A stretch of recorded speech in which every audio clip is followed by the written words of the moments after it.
Ladies and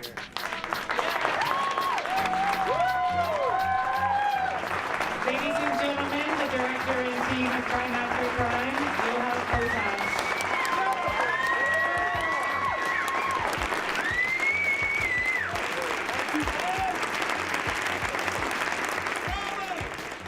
I warned you at the beginning, I wanted to ask you for a minute of your time to support Debbie's campaign, which in short is a new national nonprofit advocacy project to use Debbie's story to change domestic violence law in this country.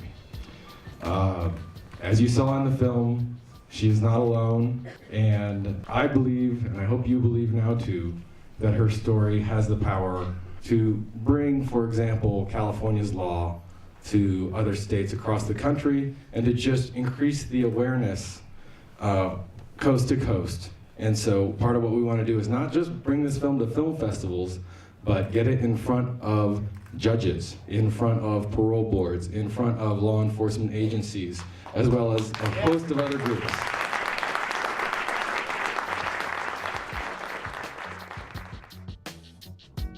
As you saw in the film, I do have a history of abuse as a child, as well as domestic violence for about 9 years as a teenager.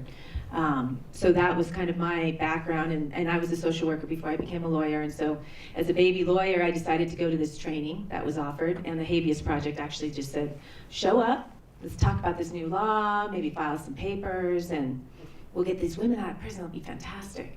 And so I went to the training, and I said, this sounds great. And I went to our law firm, and at that time the firm was very dedicated pro bono, and we said, you know, maybe we're thinking 6 months to get her out of prison, $5,000 to $8,000 worth in hard costs to go out and investigate. I think this is a great shot, and in reality it's going to be filing paperwork. And so the firm said, fantastic, let's go ahead and do that. And so that's how we got the case originally, and some months went by, and it was, as Joshua said, a very kind of overwhelming experience, because you just didn't even know where to start. And I remember being in my backyard one day, and we had this, you know, pretty house and, you know, all these trees, and I was kind of sitting up looking at the stars, and it hit me one day that every moment that I was out here not doing anything, Debbie was in prison waiting for us to do something. So it was a real eye-opener to me. And I thought, well, I need some help, and Joshua needs some pro bono hours, and I saw him walking past my office, and I thought, Joshua, come, let me tell you about this story. And at that time, we really didn't, I don't even know if we had met Debbie yet or not. No, Yeah, we had not met Debbie, but we just knew that we were going to take on this case, and once we heard about her facts, actually, they were so extraordinary that the film, the level of abuse that she suffered was so horrendous that it was almost unbelievable. And then you heard all of these facts that she admitted that she was there, and I think Joshua's father-in-law actually said, you got to get another case, because this is not going to work. But, you know, once, like I said, once you meet her, you say, I'm in. And that's how we got started. And like I said, our motivation was Debbie.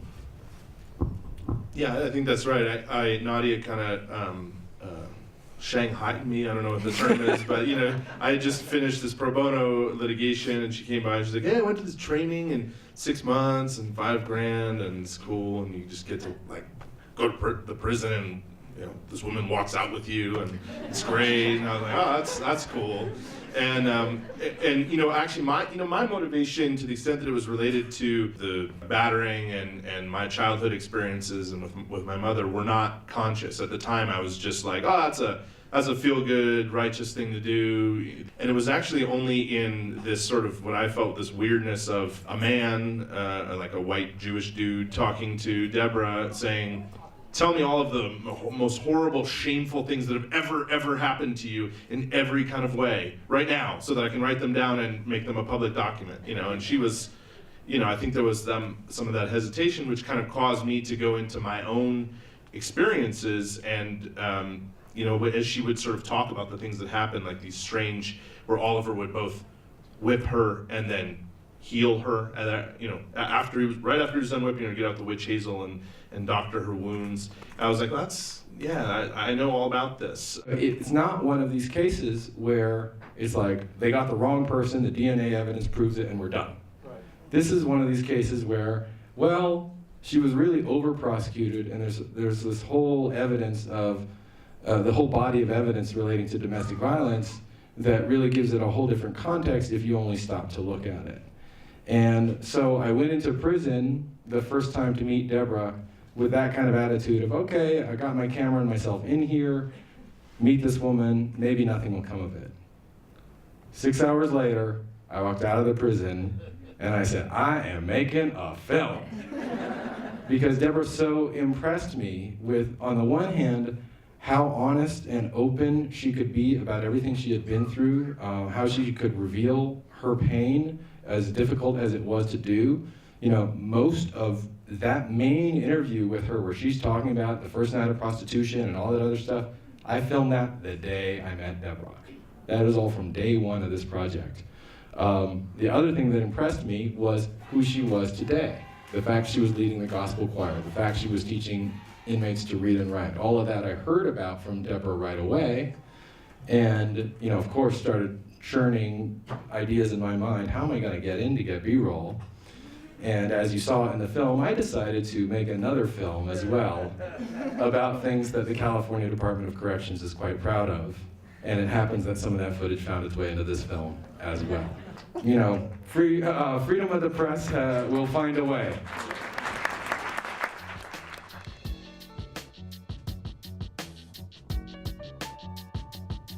I never wanted to rush this film to completion. And at the same time, I certainly wanted to do everything I could to help Deborah get out. So there was a great many ways I think that this film did help bring that about. As you see in the film, because I was releasing footage to the news, it enabled her story to be on the news. Because of the media rules of the California Department of Corrections, CBS couldn't get in to interview her, ABC couldn't get in to interview her, so on and so forth. And they wouldn't do the story if they couldn't have footage of her. So the only way her story got on the news was because I gave it to them. Then, the only way I think Deborah's story became a movement was because it was on the news. And in the end, because it went to the parole board, it required a movement to get the signature of Arnold Schwarzenegger. There are many women who have had extremely similar circumstances to Deborah, where the governor vetoed it.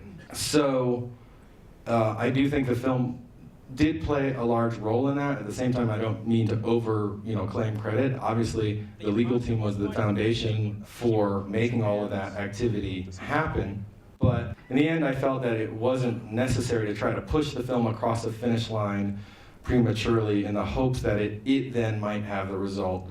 Instead, we used the method I just described of trying to get it out to the news, as well as I'm a huge believer in test screenings all along the way, work in progress screenings and that sort of thing. And those also became advocacy events that would get people riled up and signing petitions and telling their friends and getting people to go to the freedebbie.org website and so on. Too many to count. I will say about this movie that one of the unintended consequences of it is that I at least felt like we were to some degree toiling in anonymity, where even my wife was like, "Are you having an affair with Nadia? Why do you stay at the office so long?" And I was like, "I'm working on this case." "No, you're not." "Yeah, this is a case."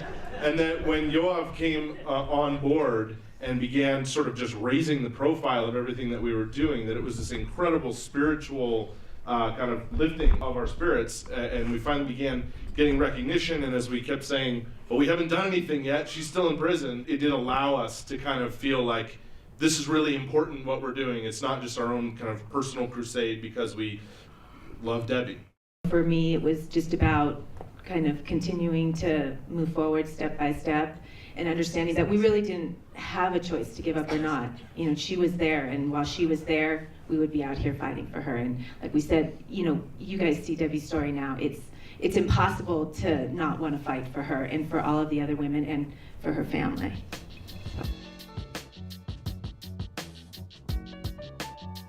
Well, interestingly enough, as Joshua mentioned, we had these other two investigators who were absolutely useless. And we paid a lot of money for them. And I happened to be in a meeting with a land use client, and he was telling me about this old friend that did some kind of, not illegal, but you know, he was on the edge, so to speak. And I said, that's who we need for this case. And he connected us with Bobby, and the minute we met Bobby, he was really magical. I mean, it's a big loss for us that he's not here. He actually died of the exact same diagnosis that Debbie had. And died before her. And died before her. But he saw her released. And he had an amazing career before this case. And he said Debbie's case was absolutely the most important thing. And in his last days, he would just watch, actually, Yoav's movie over and over again because it meant so much to him. And he's just this gem that we miss tremendously.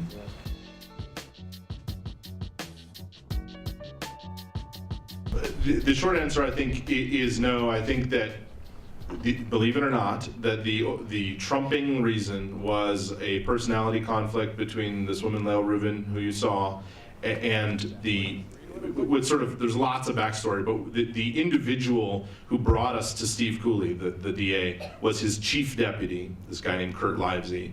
Kurt Livesey had been the original prosecutor that approved the death penalty against Deborah in 1983. So when we talked to Guthman and these other former DAs, they said, a DA can't second guess another DA, you have to talk to the original prosecutor. So we talked to Livesey, who very quickly and very clearly revealed, at least to us, that he knew he had screwed up.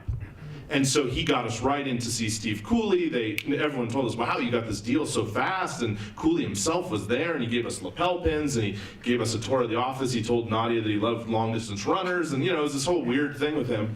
And 5 months in, as we're effectuating the deal, Livesey retires. This is the guy that was the former prosecutor. He retires, and our consultants immediately told us, watch out, the new guard is coming up. And these were, in the LAD's office, these were the Republicans who were sort of replacing Livesey and others who were the old guard Democrats from the last administration. And from what we heard from them, it seems that it was as much kind of a bureaucratic turf war as much as it was this waiver of liability. At the same time, of course, there is an ethics rule that prohibits even asking us to waive liability. I mean, that's you're not allowed to mix civil and criminal. So it obviously was important enough that they were willing, I guess, to expose themselves to an ethics violation to ask us. So we'll never really know.